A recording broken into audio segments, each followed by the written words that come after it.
video of the script for episode 9, and this is group 1 in the PM, talking about the chapter dealing with the depression, which is chapter 1, and chapter 3, which is about the Dust Bowl. Our big idea: we're going to make 2 dramas. The first is about the depression. The second is about the Dust Bowl. We'll show this using news from the radio. Introduction. Hi guys. In our presentation, we would like to tell you about 2 major disasters that have occurred in the U.S. in the first half of the 20th century. At first glance, they have nothing to do with each other. The first crash was economic, and it was the Great Depression. The second disaster was environmental and was called the Dust Bowl. However, they are connected because they both happened due to the failures and errors of people. Let's begin with economics. Before the Great Depression, no regulations existed for the stock market. Investors were able to speculate wildly, buying stocks on margin, needing only 10% of the price of a stock to be able to complete the purchase. Rampant speculation led to falsely high stock prices, and the stock market was fueled by optimism and false hope. No one thought about how to pay for the remaining 80 or 90% of the debt. As a result, the stock market began to tumble in the months leading up to the October 1929 crash, when speculative investors couldn't buy and pay more, and a massive sell-off began. Let's move on now to the environment. Between 1931 and 1939, nearly 75% of the United States was plagued by the Dust Bowl. It was the worst environmental disaster in the history of the USA to that point. Dust storms were born out of a 100 million acre dead zone. The Great Plains had once been the most fertile grassland on Earth. The topsoil was 6 feet deep, but it had been plowed up and used up by 4 generations of farmers. As a result, the topsoil was exhausted and drought-resistant grasses disappeared. By 1930, the rains had virtually stopped. Now, the sun had dried the soil up. The best soil was literally gone with the wind. The tiny particles of soil were suspended in the air like a magnet. The static electricity sucked up more and more dust. The Dust Bowl became bigger and bigger. After that, it was powered by wind and ripped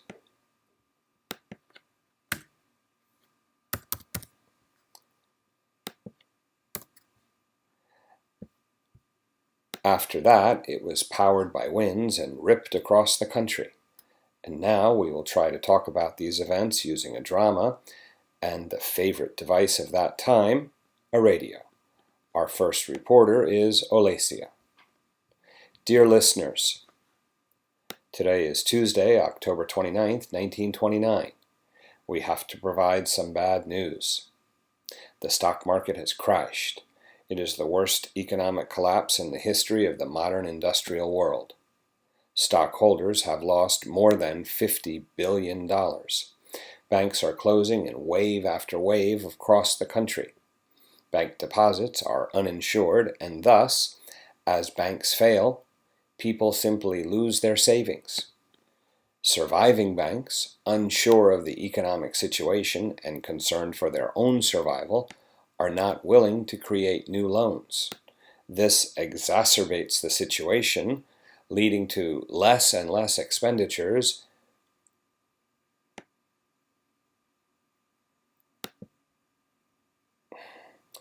This exacerbates the situation, leading to less and less expenditures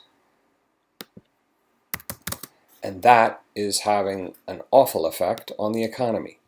Again, this exacerbates the situation, leading to less and less expenditures, and that is having an awful effect on the economy.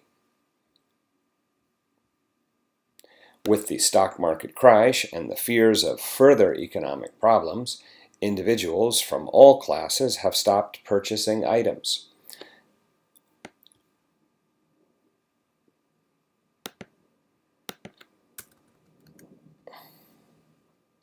This led to a reduction in the number of items produced and thus a reduction in the workforce. As people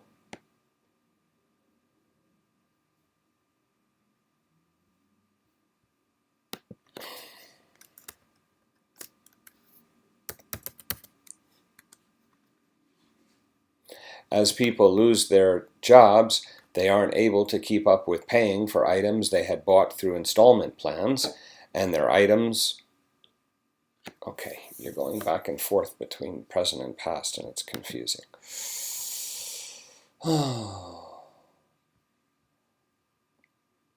People simply lose, surviving banks unsure, they are not willing, this exacerbates. Individuals from all classes have stopped. This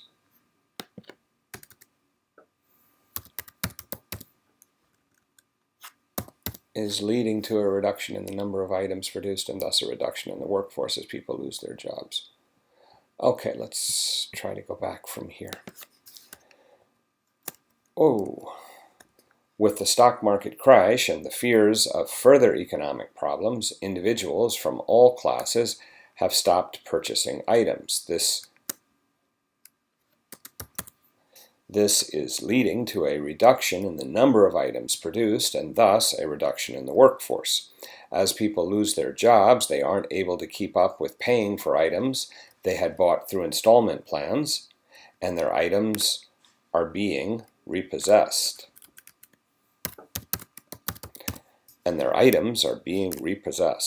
More and more inventory is starting to accumulate. It is assumed that unemployment will rise day after day. We hope this collapse won't touch you and your family. As John D. Rockefeller says, these are days when many are discouraged. In the 93 years of my life, depressions have come and gone. Prosperity has always returned and will again. We're now moving on to the drama by Hua and Arena. Wife. Life is so wonderful. We are so happy for children, a beautiful house,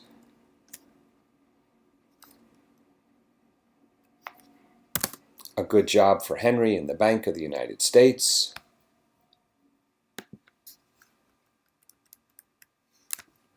life is so wonderful. We are so happy for children, a beautiful house, a good job for Henry in the Bank of the United States. Good afternoon, Lisa. Oh, honey, what a surprise. 3 p.m. and you are at home already. I am so happy. We can go to the cinema this evening. I can ask Maria. Shut up. Switch on the radio. You know, it is a disaster. Our children will become vagrants. Don't worry, honey. We can move to the countryside, to my parents' house. It is not a disaster. We can start a new life. Black Sunday. Massive clouds of dust blotted out the sun over western Kansas. As the first wind raced along the surface, tearing at the stunted wheat and licking up the topsoil. Then the dust thickened into low, heavy, dirt-laden clouds. From a distance, the storm had the appearance of a cumulus cloud, but it was black, not white. And it seemed to eat its way along with a rolling, churning motion. As the storm swept towards Oklahoma and Texas, the black clouds engulfed the landscape. For those at the storm center, there was an eerie sensation of silence and darkness. There was little or no visibility, and wind velocity hit 40 to 50 miles per hour. The Dust Bowl covered 300,000 square miles of territory located in Kansas, Texas, western Oklahoma, eastern Colorado, and New Mexico. In the hardest hit areas, agriculture virtually ceased. With successive storms, the wind and the flying dust cut off weak stalks at ground level and tore out the roots. Blowing dirt shifted from one field to another, burying crops not yet carried away from the wind. Cattle tried to eat the dust-laden grass and filled their stomachs with fatal mud balls. The dust banked as a verb, okay? The dust banked against houses and farm buildings like snow and buried fences up to the post tops. This is a monologue by Anastasia, and this is the mother. The Dust Bowl ruined our farm and our life. My husband died trying to save our children. Now my children and I should live in a tent because our house was totally destroyed. We don't have any food. Dust to eat, and dust to breathe, and dust to drink. Dust in our hair, eyes, ears, teeth, and throats. Oh God, dust is everywhere. I tried to sell our farm, but they said it isn't farmland anymore. It's desert now. Who wants to buy that?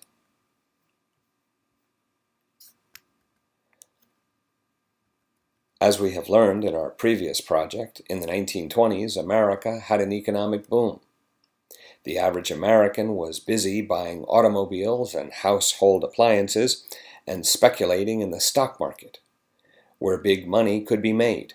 However, those appliances were bought on credit. The imbalance between the rich and the poor, combined with the production of more and more goods and rising personal debt.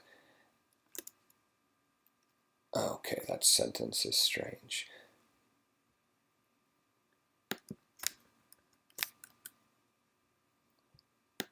The imbalance between the rich and the poor, combined with the production of more and more goods and rising personal debt, could not be sustained.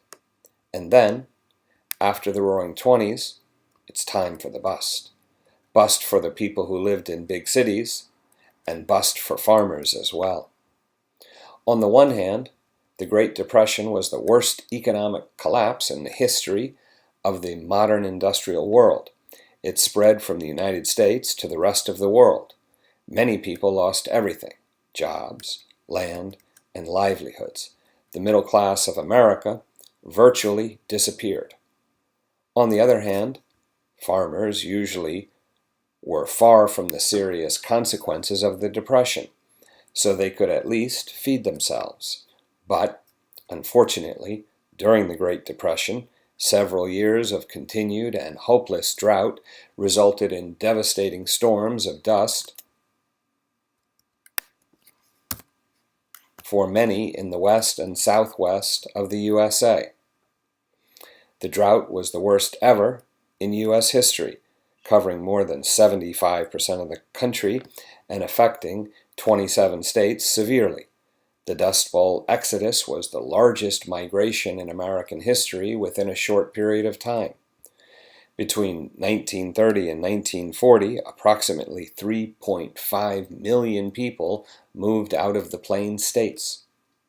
In the fall of 1939, the rain came, finally bringing an end to the drought. During the next few years, with the coming of World War II, the country is pulled out of the Depression, and the plains once again become golden with wheat. In general, the recovery of the U.S. economy took about 20 years. The United States finally managed to rise to their feet and get out of the Depression in the 1950s. We always have to remember that above the clouds, the sun still shines.